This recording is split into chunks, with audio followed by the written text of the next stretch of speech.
Most of us would not be sewing today were it not for someone who took the time to sit beside us and patiently guide our hands as we stitched a little seam on the machine.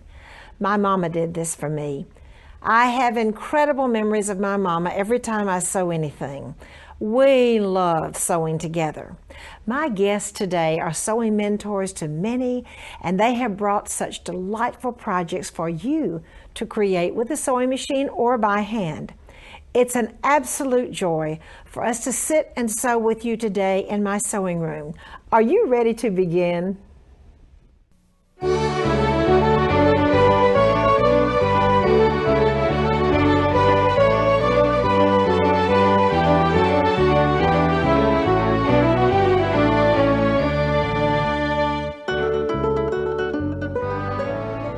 I think you will love this beautiful pink blouse I have, and I know you're going to love this technique. This is called Seminole Lacework. Now, some of you are looking at that and thinking, well, that looks extremely hard to do. Well, I have a secret for you. It is extremely easy to do. Now, let me unravel the Seminole Lacework mystery for you. First of all, you're going to use some insertion. This is kind of a wide Swiss insertion. You trim off the seam allowances on the edge. Then I'm going to take a French insertion, butt it up, and simply zigzag a piece to the Swiss insertion. The next comes a piece of fabric that I'm going to roll and whip to the lace on both sides. Now here is where a little bit of the magic starts. I'm going to slice, about 1.5 inch, 2 inch pieces. I'm going to slice it this way in even pieces, and so then I turn the pieces and I'll put them running lengthwise rather than crosswise. Okay, now I'm going to put lace on the edge of one side and then lace on the edge of this side, and watch what happens next. I'm going to zigzag these pieces together, but I'm not going to put them right butted up beside each other. I'm going to slip it down, and then I'm going to slip this piece down, and then I'm going to slip this piece down, and closing in, by the way, with another piece of lace insertion. Do you see how this works? These were the original 4 pieces, 1, 2, 3, 4, and then you slip them down, slip them down. Now let me show you the magic. Then I turn them at an angle. Now you get the picture here. Then I'm going to put a piece of lace coming down here and a piece of lace coming down this side. Okay, here it's already done. You see how it was turned at an angle? Then I put a piece running down this side, a piece running down this side, and then I have this incredible, very complicated, but very easy lace patchwork. I'm so happy to have as my guest today, Jody Hooker. Jody is an educator, designer from Husqvarna Viking. She's also a Martha Fullen licensed teacher. Jody, welcome to the show. Hey, Martha. And thank you for these beautiful blouses you have on, the blue one and the pretty pink one. Yeah, it was so much fun to make. And like you said, it is so simple to do it. And looks so hard. And it looks so hard. And what's so fun about this is that there's so many beautiful trims and laces that you can use that it makes it so easy. Now, really, Seminole lace piecing was done, or traditionally done, in the quilting world with fabric. But since we have replaced it with trims, this is a little bit different. We've trimmed off this extra fabric here because we're going to butt these 2 pieces of trims together, our lace and that beautiful embroidery insertion. And then again, we're going to zigzag those pieces together. So you got a beautiful little band going right here. Then we need to add the fabric pieces. So we've got a fabric on each side of this band. And now is our little trick of adding this lace. What I've done here is, instead of just taking the traditional and butting it together, I've overlapped this lace to the fabric about 1/8 of an inch. So my fabric's underneath the header of that lace, and I'm going to stitch with a zigzag stitch right on top of that header of the lace. So my fabric is extending to the left of that header of the lace. Although you can't just butt raw fabric and a lace up together. Exactly. So you've extended it, and that's perfectly all right to catch it, isn't it, Jody? Yep. And one trick that I want to tell your viewers that you have taught me years ago, and that is starching lace, and how we just give it a light starch, put the iron down on it, and not to stretch it out. And I've always used that trick that you gave me, Martha, and it's a great tip. So once we've completed this piece of lace and this little unit of our insertion and our trims, we're ready to do our steps. So we've got now all of the pieces here, and we're making a little stair step. We're going to take our lace trim or lace unit. This is our top of our lace and our bottom, and we're going to stair step that so that this piece is going to line up. The bottom piece is going to line up to the top of our first unit. Stitch that together. So we've got our band. Now here's the little trick just to kind of square this up to make it beautiful. We're going to cut that in half, bring this unit, offset it again. Perfect, Jody. Perfect. Isn't it make an easy band? It's perfect. Just perfect. It is so pretty. So here's our band completed. Sew the same lace to the fabric, exactly like we've been doing, having the lace underneath the header of that, having the fabric underneath the header of that lace about 1/8 of an inch. Square that up.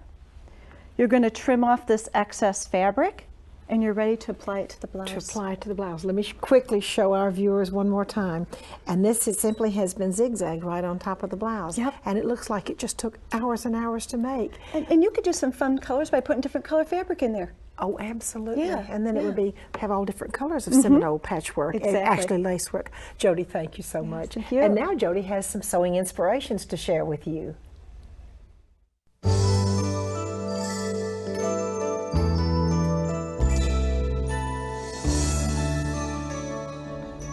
Jody, you have so many pretty things to share with us. This beautiful little day gown. Well, you know I love my serger, Martha. And so whenever I can do something on the serger, that's what I've done. And most of the techniques are done with the serger. Done by serger. Yeah, well, and it looks like to me this is a little twin for this one, done in the wonderful butter soft knit. Yeah. Was this done on the serger too? It's all done on the serger. Everything is Would done on the you serger. And believe? it's the same pattern, just changing it up a little bit using the knits and The soft oh knit. yeah. Babies love knits. And like both that. of these are on the serger. Well, what about this? Is this serger also? There's some more knit that we've done Jody, using the how serger. cute. And you know, ribbing and accent it with some embroidery can just make it pop. You know how we've got two different colors of knit there, and we just love add it up. quick. We do. And serger makes it quick and easy. It sure Two does. of our favorite words. Oh, Jody, how cute. Now you're going to tell me, I bet, some of this is on the serger. And let me guess, this wonderful lettuce edge It is. on your all little the- shirt is done on the serger. Yep, and I found that embroidery design, and I just love the colors of it and the fun little And you know what? Going down on the legs. Now, did you embroider these actually on the fabric or on an organdy and then zigzag them down? I actually embroidered them right on the fabric. Right on the fabric. Add a little then the cute zigzag little, trim with a... Oh, the cute little machine embroidery and rickrack. You know, we Yeah. love rickrack. And this adorable little dress. Okay, the little nightgown. Oh my goodness, how adorable. And that's sweet. Now, how much of this was, you know what I'd like to show our viewers? That this is a little overlay. Now, how much Exactly. of this was done on the serger, Jody? Everything. Everything but the buttonholes. Everything but the Yep. buttonholes. Even did the on this little piping adorable- around the edge. Everything all the way down on the bottom, Yeah. everything but the buttonholes. Jody, Yeah. oh, my serger queen here. We Jody, love thank you so much. And now Jody has a little bit of sew booking for you.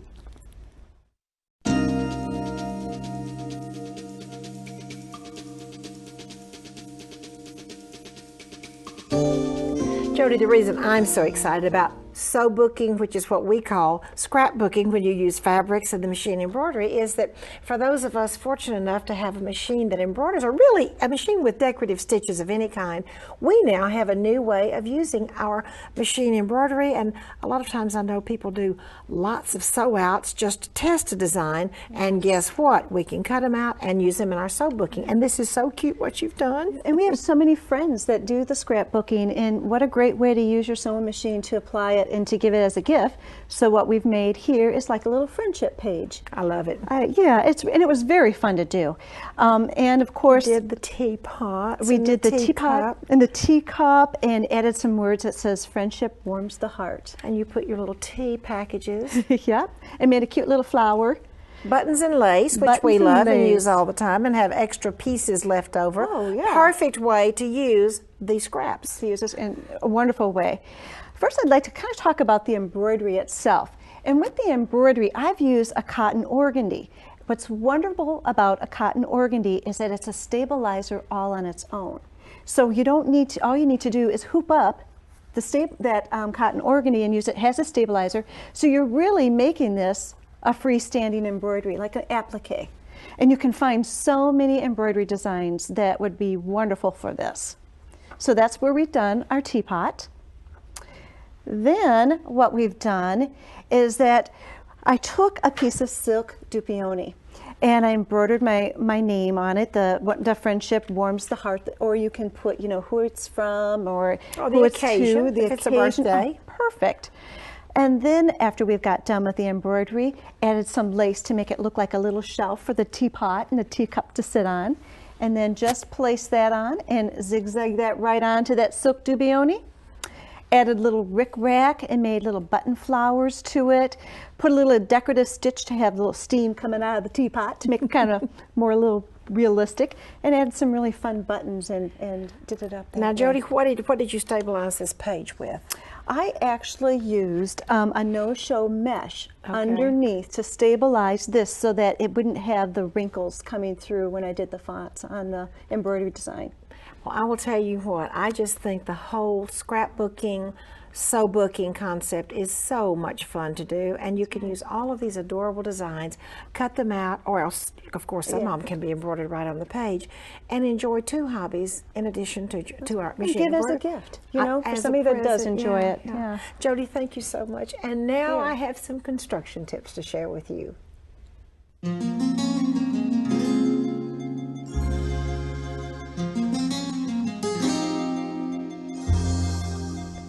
I'm so pleased to have as my guest today Lezette Thomason.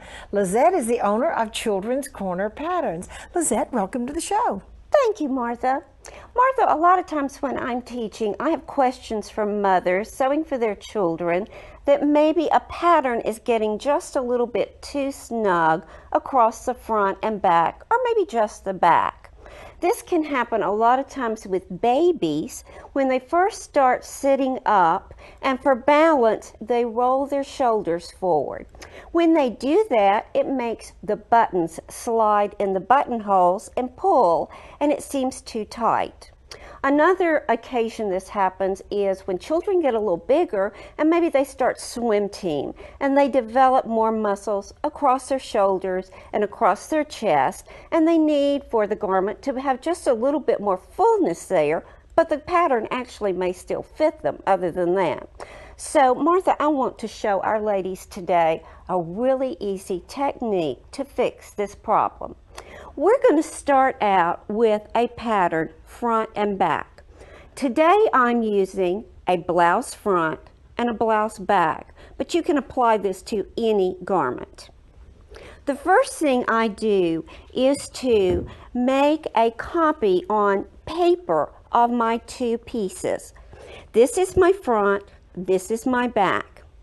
I come halfway down the shoulder on each one of them, and I draw a line vertically that is parallel to the center front and parallel to the center back. Then I'm going to cut on that line, front and back, and I'm going to insert another piece of tissue paper that puts in an extra, about 1/4 of an inch on each one of them. That will make the front a 1/2 inch wider and the back a 1/2 inch wider, which is quite a bit, putting an extra inch all the way around a child. Now, when you do this, another occasion is if that child has developed muscles across the back, or that baby boy, Martha, that is humping his shoulders when he sits up, he may need extra room just in the back. So I'll use the same technique and put my 1/4 inch in the back, but I'll use my original front pattern. Now let's see what happens when I do this.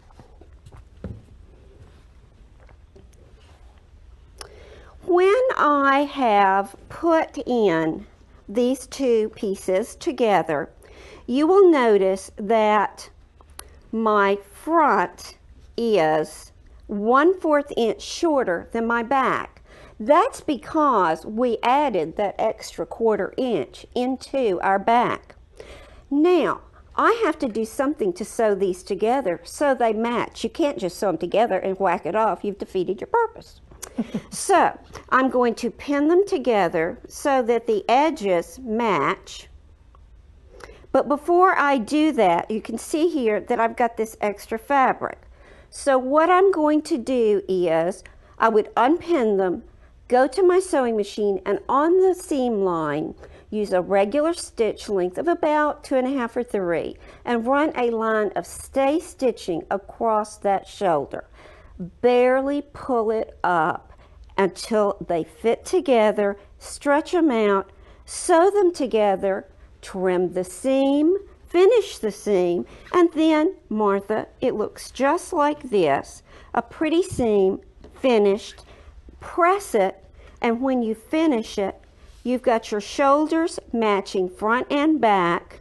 It is pressed, there are no tucks, gathers, and all of a sudden, you have got an extra 1/2 inch across the back of your shirt or garment that will give your child more room.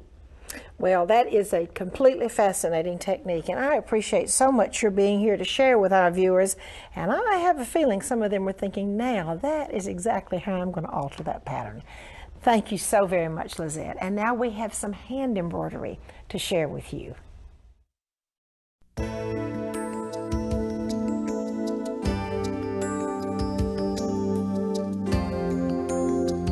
I'm so pleased to have as my guest today Wendy Schoen.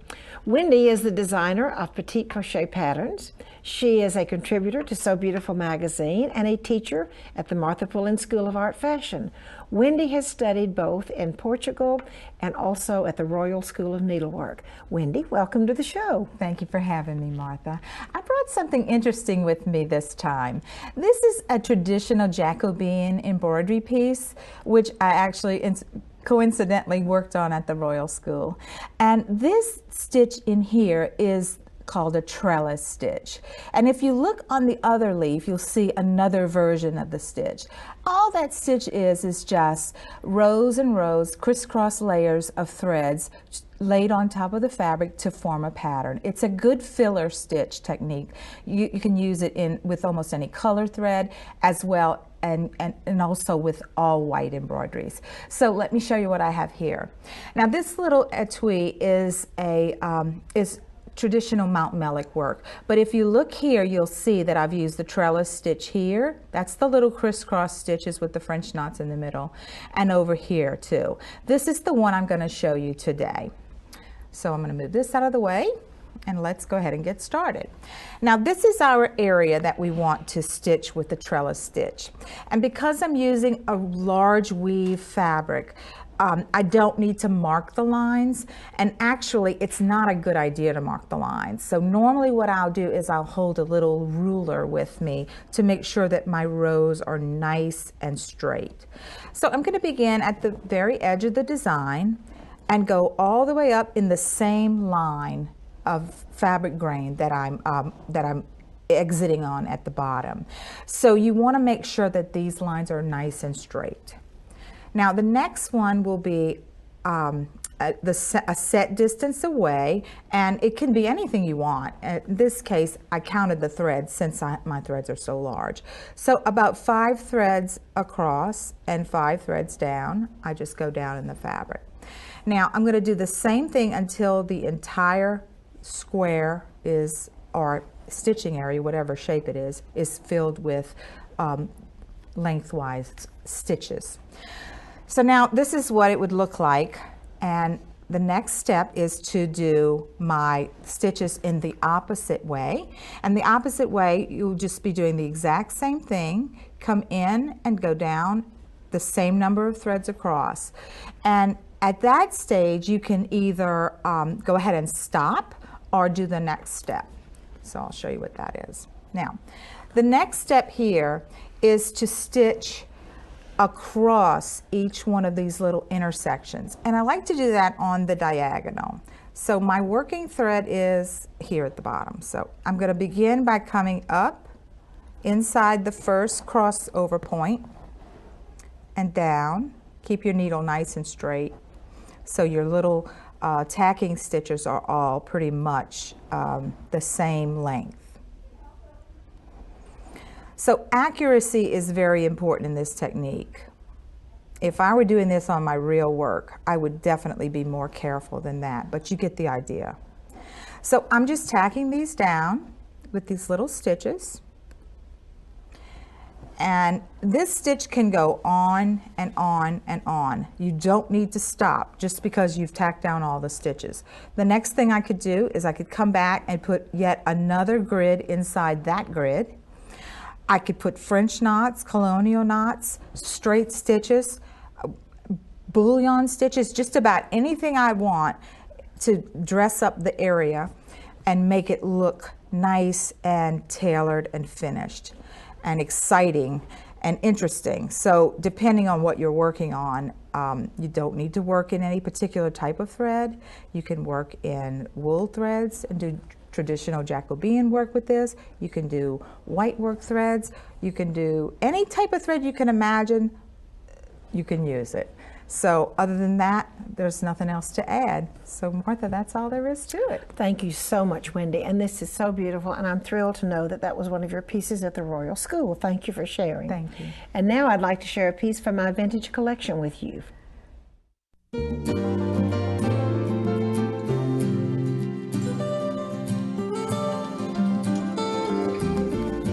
I have two adorable sailor suits to share with you. The popularity of the sailor suit was made popular when Queen Victoria's son, the Prince of Wales, was painted in a little sailor suit that she had made for him to wear on the royal yacht. It was painted by Winterhalter in the mid-1850s or maybe early 1860s, and the whole world began to put sailor suits on little boys. They are adorable then and now. The little suit, this one has a little centerpiece in it that can button off, two pieces of braid. Traditionally, there was a pocket, like a man's pocket on a shirt. Also, traditionally, there is a patch on the side. This one is in golds and white. And the buttons are so interesting. The way the little suit is buttoned on, this one has 3 buttons, a center button, 3 buttons, buttons on the side. And let me turn around and show you how cute the back is. I always love to look at the back of these classic little boy suits. Once again, you had to unbutton quite a lot for the little boy to get in and out of this suit. The second one, also purchased in Massachusetts, is similar but not exactly the same.